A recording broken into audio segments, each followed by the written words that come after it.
What's up, guys? Welcome back to Will of DDT. We are here today with another deck profile. This one's going to be a little more interesting. This is going to be a deck profile slash 3v3 retrospective. One of our members, Beeya, just came back from the Knoxville 3v3 event. Greenville Yeah. 3v3 event.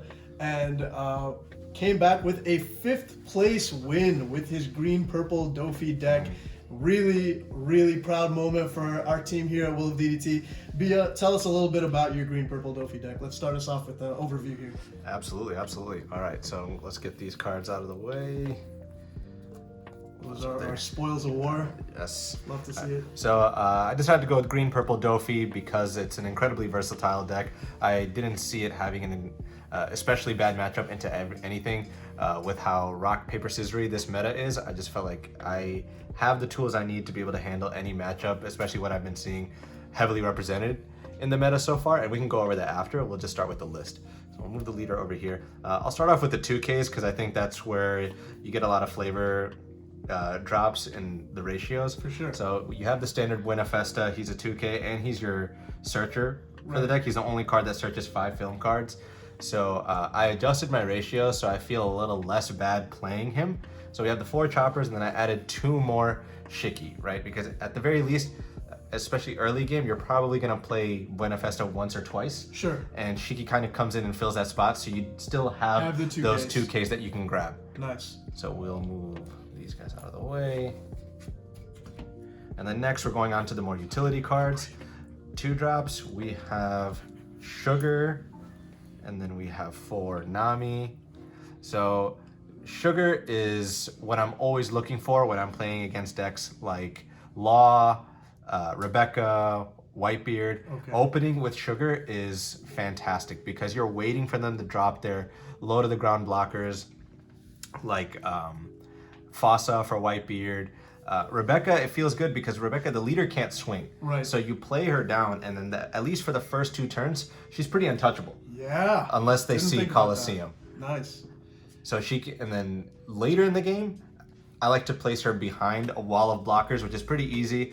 Turn 9, Nasty. pretty common combo is play Sugar, rest something, swing into it with leader, drop the Luffy Uta, and then they're really not going to be able to kill Sugar after that, and she's just a menace from that point onwards. Dang. Nice. Were there any matchups that you felt Sugar was like especially clutch, like like really won you the game? Oh, I mean, I'll go over my matchups, but I played a lot of Whitebeard that weekend, and Sugar came in massive. I was able to rest the 4-drop Marco. They were trying to wall up at the end of the game when they were at 0 life. Sure. Playing Sugar just made my swings go through so much easier. I mean, theoretically, even if they drop a rush card on you, like ace or something, you could just rest the ace right away, right? Yeah, they have to play around it, right? It's crazy. They have to play around it, especially towards the end game when they're trying to hit you.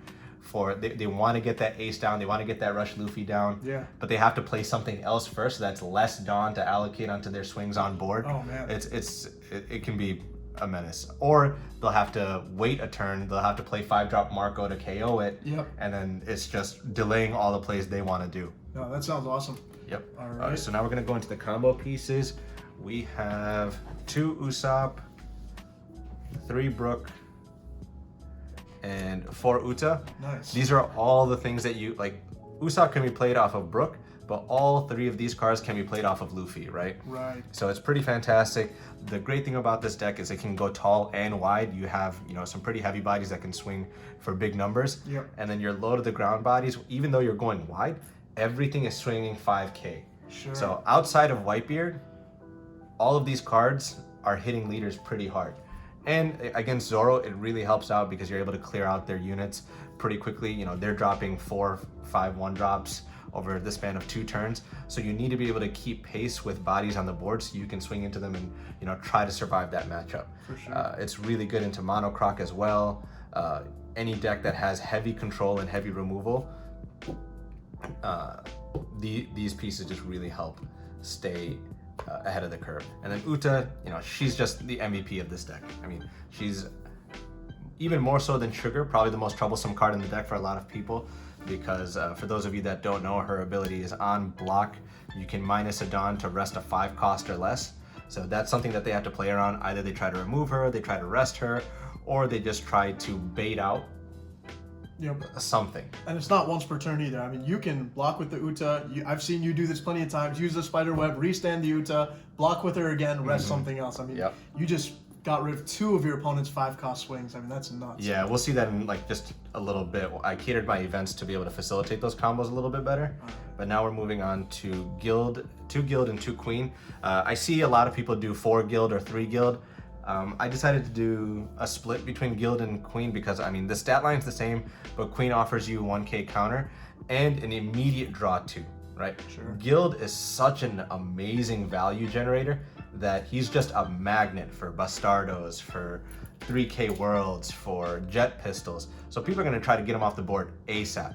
So unless he survives the turn that he's played, you're not getting those 2 cards. So I tried to offset that by playing a card that, one, is a blocker, another thing that I can use defensively, and has some counter if I don't need to play it, but gets me 2 cards right away.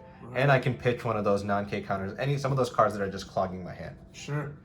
No, I like that. I like that thinking. You know, guild is not going to give you the immediate benefit on play, so you try to offset that by running the queens. I can respect that for sure. Yep. And then now we're moving on to the big boys. We have 4 Luffy and 4 10-drop Doflamingos. I mean, I see some people running 3 of him. 4 is the right number. I mean, because he's not searchable, there are just some games where you really need to see him. I destroyed a Whitebeard player that was destroying me early on because he was able to see double Luffy on curve into ace, but then I was able to see 3 Doffys back to back, and I kept them stunned. And so every subsequent Doffy allowed the first Doffy to swing freely. So I got like 6 10k swings by the end of it, and he just wasn't able to keep up. Amazing. And then, like, I mean, Luffy just does Luffy things. Like, if you don't see Doffy, you don't lose the game because Luffy is a 7k body. He produces another body on board, and with the restand shenanigans that you're able to do with this deck, he himself can win a lot of games. Right, and I mean, the Luffy into the Brook into the Nami is insane. Love that combo. Yeah. Love that combo. Going second as early as turn 8, you get 3 bodies and a search. It's nuts. Yep.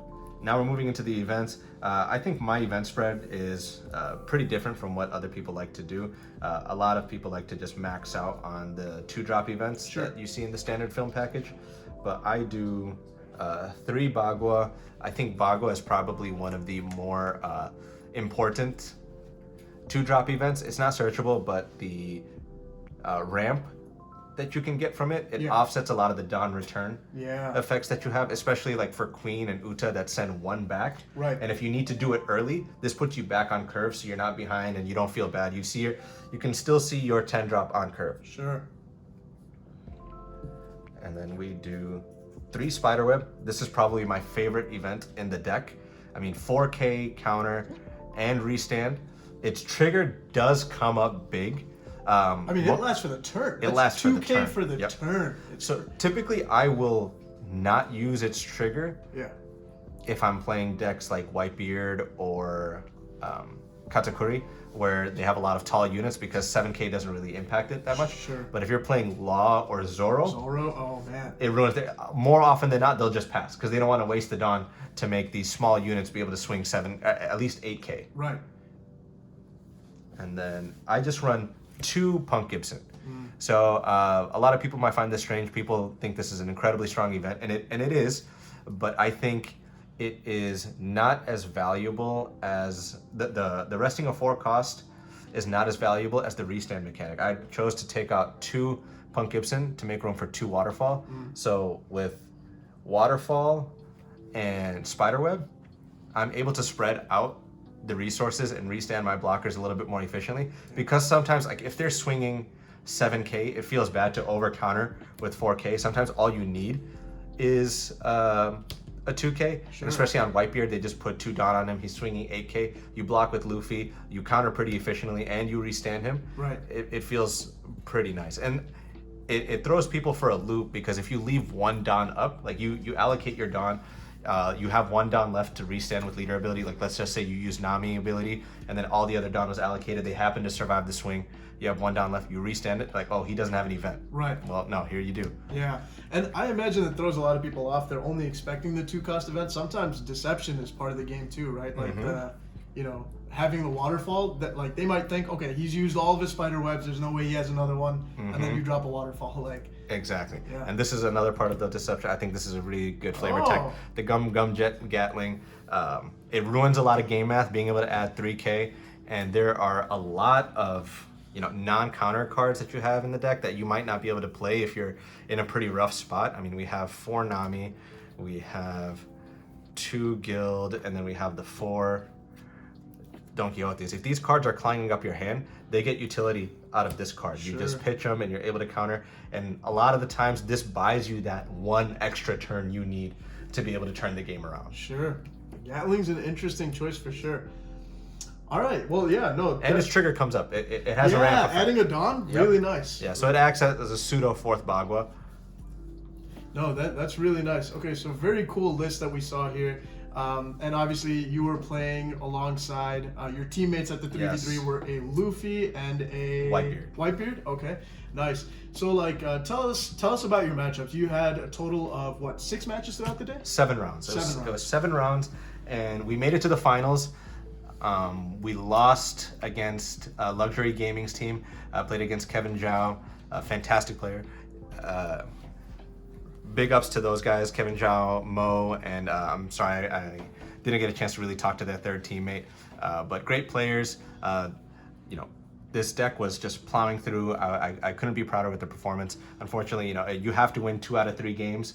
But I felt completely in control throughout the day. I played 5 Whitebeards. Wow. 5 Whitebeards throughout the day. Jeez. And then a 1 mirror match and Law in the finals. Wow. 5 Whitebeards, a mirror match, and Law. That's a hell of a day, man. It was brutal for sure.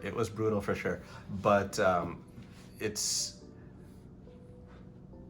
I was hoping to dodge Rebecca. Sure. Because I think Rebecca is the most difficult matchup for this deck, purely because it has, like, this deck is designed to protect your life. Sure. And if there's a deck that purely just keeps throwing itself at your characters without giving you hand refreshment, right, you're gonna run out of resources pretty quickly. Sure. So yeah, no, I can imagine that's a tough matchup. So I guess sort of convenient there that you didn't have to see that, but still, 5 Whitebeards is no joke. I mean, you didn't get a chance to to rest there at all. What? Tell us about what was one of the most, I guess, you have some interesting choices here in your deck. Tell us about a clutch moment where one of these cards that you were kind of on the fence about, you're like, okay, I'm so glad I included this. This helped me win the game. Oh, right.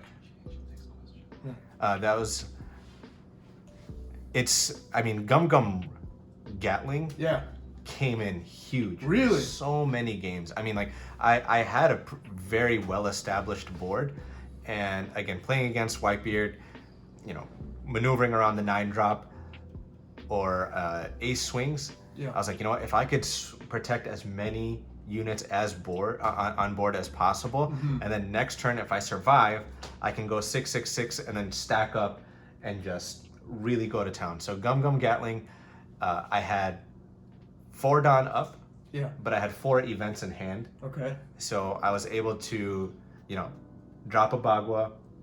I was able to drop not a Bagua. I was able to drop a Punk Gibson into a Spiderweb, restand a character. I didn't need to. I just restood a character, and then I pitched a Bagua to be able to use the Gatling, and that right there gave me 11K in counter to survive a stacked 9-drop swing. Crazy.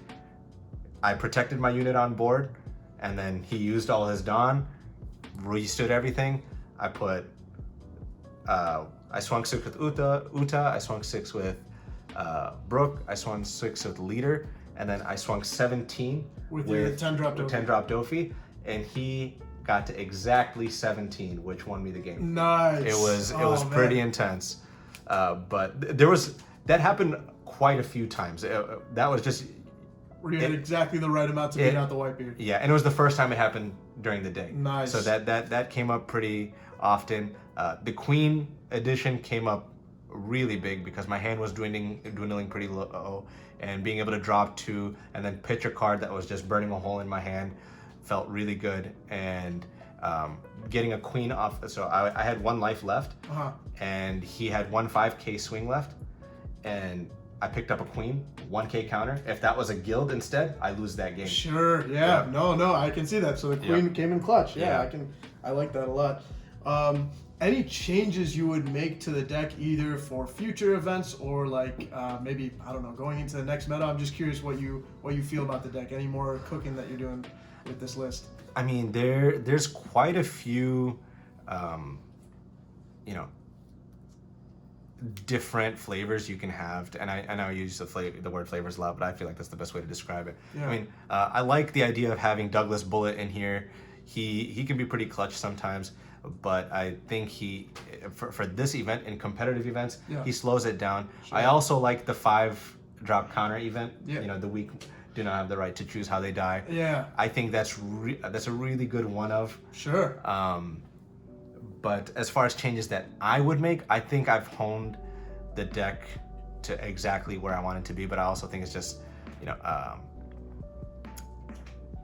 the state of the meta right now. Going into the next set, I probably, I know the film package is definitely the strongest way to go, but I would like to switch it more to a Don Quixote control style. Sure. I think that's really good. There is definitely room for, the 8-drop Rosinante to help you go wide, maybe adding 5-drop blocker laws. Yeah.